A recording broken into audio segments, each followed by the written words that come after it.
வணக்கம் நண்பர்களே, நான் உங்கள் நிலா. அவன் அனலோ இவள் பணியோ. அத்தியாயம் 8. அன்று வார இறுதி நாள். தோழிகள் மூவரும் பேசிக்கொண்டபடி ஒரு வணிக வளாகத்தில் சந்தித்தனர். சத்யாவும் அவள் தோழிகளுடன் அங்கு வந்திருந்தாள். கீர்த்தியும் அங்கு வர மூவரும் ஒருவரை ஒருவர் கட்டிக்கொண்டனர். வெகு நாட்கள் கழித்து சந்திப்பதால் மூவரும் மகிழ்ச்சியாக இருந்தனர். சத்யாவும் கீர்த்தியை சந்தித்துவிட்டு அவள் தோழிகளுடன் சென்றுவிட இவர்கள் மூவரும் அங்கும் இங்கும் சுற்றி திரிந்துவிட்டு ஆளுக்கொரு பணிக்குழுடன் ஒரு மேஜையில் அமர்ந்தனர். அப்புறம் சூர்யா, நம்ம செட்டில் இன்னும் முரட்டு சிங்கிள் நீ மட்டும்தான். நீயும் எப்போ எங்களுக்கு இந்த மாதிரி ஒரு நியூஸ் சொல்ல போற என கீர்த்தி கேட்க அவளோ மெலிதாக சிரித்துவிட்டு இன்னும் 2 வருஷத்துக்கு எதுவும் இல்லை என்றாள் சூர்யா.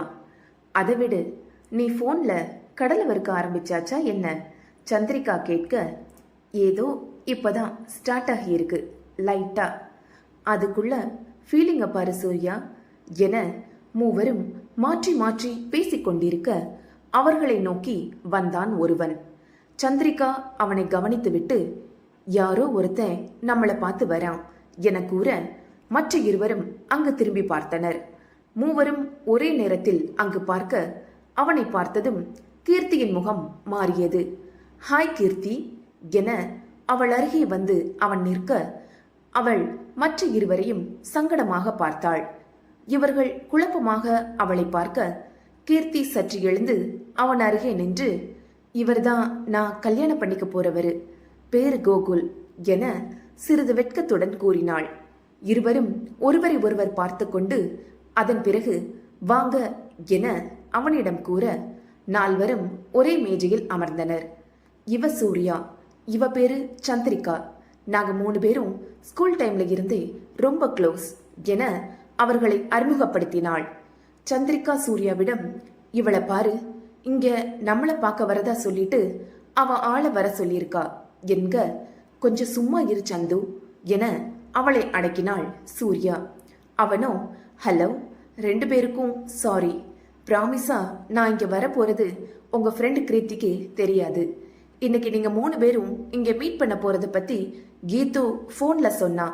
எனக்கும் இங்க பக்கத்துல வர வேண்டியது இருந்தது, அதனாலதான் ஒரு சர்ப்ரைஸா இருக்கட்டும் தான் நானும் எதுவும் சொல்லாம இங்க வந்துட்டேன். ஓ, அது சரி, இந்த கீது யாரு?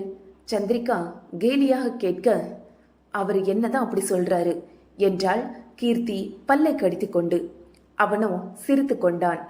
அப்போ நாங்க கிளம்புறோம், நீங்க பேசிட்டு இருங்க என சூர்யா சந்திரிகா இருவரும் எழப்போக, ஐயோ நீங்க எங்க போறீங்க, இருங்க என கீர்த்தி கூற, பரவாயில்ல கீர்த்தி, அவங்க உன்னை பார்க்க தான் ஆசையா வந்திருப்பாங்க, நீ பேசு என அவள் அருகே சென்று கூறினாள். ஐயோ அதெல்லாம் ஒன்றும் இல்லைங்க, நீங்கெல்லாம் ரொம்ப நாளுக்கு பிறகு பார்க்குறீங்க, அதை போய் நான் டிஸ்டர்ப் பண்ணிக்கிட்டு, நிஜமாவே நான் வேற ஒரு ஒர்க் விஷயமா தான் இங்கே வந்தேன், நான் கிளம்புறேன், பாய் கீர்த்தி, அப்புறம் பார்க்கலாம் என இருவரிடமும் விடை பெற்றவன் சென்று விட்டான். கீர்த்தி அவன் சென்ற திசையையே பார்த்து கொண்டிருந்தாள். அவர் போய் 5 நிமிஷம் ஆச்சு என சந்திரிகா கிண்டல் அடிக்க, போடி என அவளை அடித்துவிட்டு, சத்தியமா அவர் இங்க வருவாருன்னு நான் எதிர்பார்க்கவே இல்லை. பார்க்க நல்ல டைப் மாதிரி தான் தெரியுறாங்க. மேரேஜுக்கு அப்புறம் ஜாப் போறது பத்தி என்ன ஐடியா? சூர்யா கேட்க, அதெல்லாம் தெளிவா பேசிட்டேன், எந்த பிரச்சனையும் இல்லை, ஏன் விருப்பம்தான். அதன் பிறகு நேரங்கள் கடக்க கீர்த்தியின் தந்தை அவளை அழைத்துச் செல்ல வந்து விட்டதாக போன் செய்ய இருவரிடமும் விடை பெற்றவள் சென்று விட்டாள். சத்யா இன்னும் வராமல் இருக்க அவளுக்காக இருவரும் காத்திருந்தனர். அங்கு மின் தூக்கியில் தோழிகளுடன் நின்றிருந்தாள் சத்யா. அவர்களுடன் பலரும் நிற்க சற்று கூட்டமாகவே இருந்தது. அதில் ஆடவன் ஒருவன் ஒரு பெண்ணின் பின்முதுகை ஒட்டினார் போல் நின்று கொண்டிருந்தான். அந்த பெண்ணும் ஏதோ சங்கடமாக உணர்ந்தது போல தயக்கமாக நின்று கொண்டிருந்தாள். சத்யாவுக்கு ஏதோ தவறாகப்பட்டது. அவன் அவளிடம் தவறாக நடந்து கொள்கிறானா, இல்லை அவர்கள் காதலர்களா? இன்றைய காலத்தில் பெண்கள் பலரும் எந்த ஆணும் தங்களை தவறான கண்ணோட்டத்தில் பார்த்தாலே அவனை உண்டு இல்லை என செய்து விடுவார்கள். அப்படி இருக்கும்போது இந்த பெண் குறைந்தபட்சம் அவனை தடுக்கவும் செய்யாமல் இருப்பது குழப்பத்தை ஏற்படுத்தியது. அடுத்த தளத்தில் அனைவரும் இறங்கிவிட அப்போதும் அவன் அவளின் முதுகை ஒட்டினால் போல் சேர்ந்தே நடந்தான்.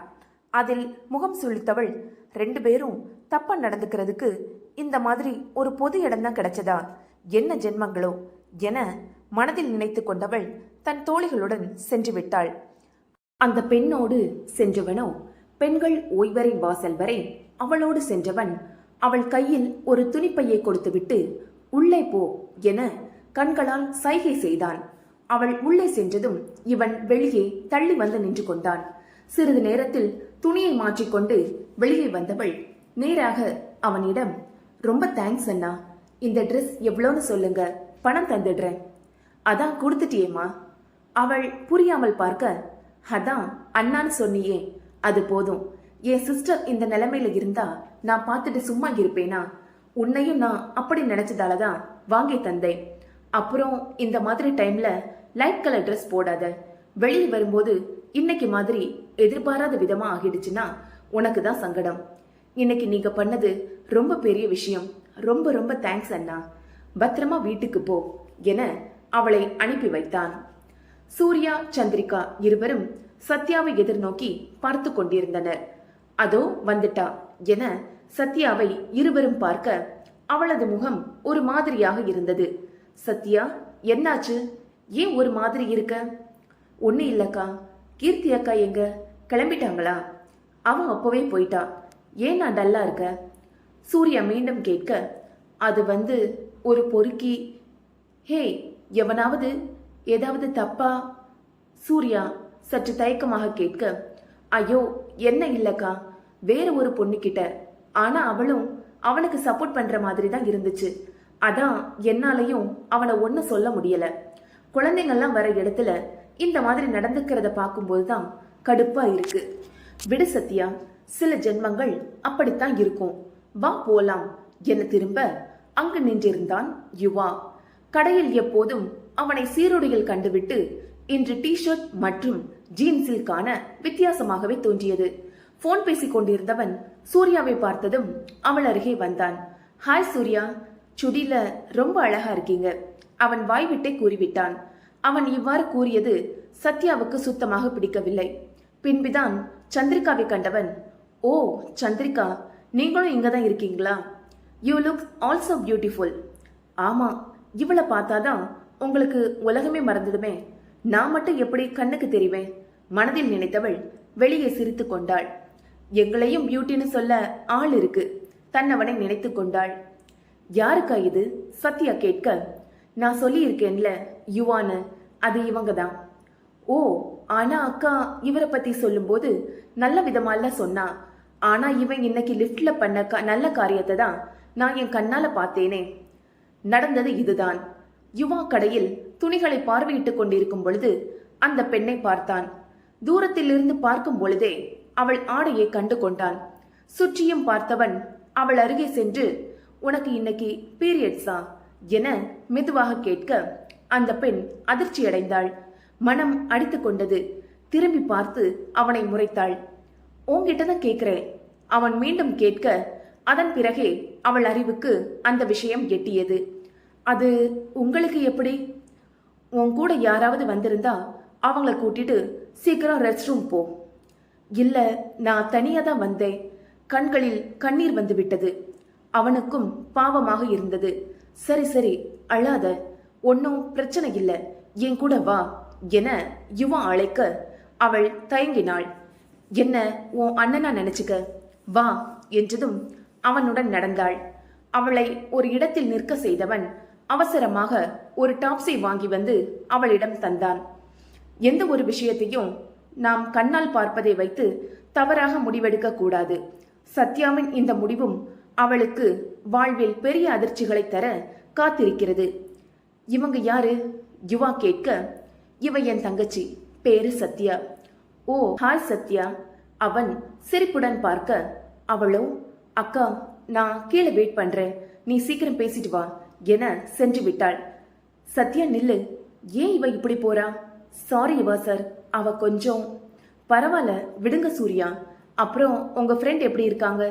வீட்டில் தனியாக விட்டுட்டு வந்துட்டீங்களா? அவனை 3 நாட்களாக காணாத தவிப்பில் கேட்டுவிட்டாள் சூர்யா. அவனுக்கு என்ன, ஏன் உயிரை வாங்கிட்டு அவன் நல்லா தான் இருக்கான். என்ன சொன்னீங்க? சூர்யா மீண்டும் கேட்க, இல்லை, அவனை விட்டுட்டு நான் எங்கே வர்றது?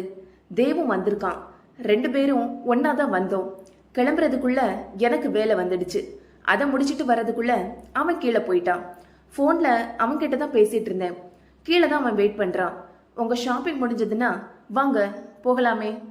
இதற்காகவே காத்திருந்தது போல, முடிஞ்சது சார், போலாம் என்றவள் சந்திரிகாவிடம் வா போலாம் என கூறிவிட்டு அவனுடன் வேகமாக நடந்தாள். நல்ல வேளை, எங்க என்ன மறந்துட்டு போயிடுவியோன்னு நினைச்சேன், சந்திரிகா கூற, அவளை முறைத்தவள் வேறெதுவும் பேசாமல் கீழிறங்கி வந்தாள். அவர் கூப்பிட்டதும் எப்படி ஓடுறா பாரு, மனசுல எதுவும் இல்லாமலா இப்படி போவா? ஆனா நாம ஏதாவது கேட்டா ஒண்ணு இல்லைன்னு சொல்லுவா. கீர்த்தி மனதுக்குள் நினைத்து கொண்டாள். சூர்யாவோ மனதில் 3 நாட்கள் கழித்து தேவை சந்திக்க போவதை நினைத்து மகிழ்ச்சியாக சென்றாள். அவர்கள் கீழே வர தேவ் ஒருவனை போட்டு அடித்துக் கொண்டிருந்தான். அவனுடைய மற்றொரு கை சத்யாவின் கையை பிடித்திருந்தது. 8வது அத்தியாயம் இத்துடன் முடிவடைகிறது. கதையின் இந்த பகுதி உங்களுக்கு பிடித்திருந்தால் ஒரு லைக் செய்யவும். கதையை பற்றிய உங்கள் விமர்சனங்களை கமெண்டில் தெரிவிக்கவும். கதையின் அடுத்தடுத்த அப்டேட்டுகளை பெற நிலாபேனா நாவல்கள் சேனலை சப்ஸ்கிரைப் செய்து கொள்ளுங்கள். மேலும் இந்த கதையை உங்கள் நண்பர்களுடன் பகிர்ந்து கொள்ளவும். நன்றி.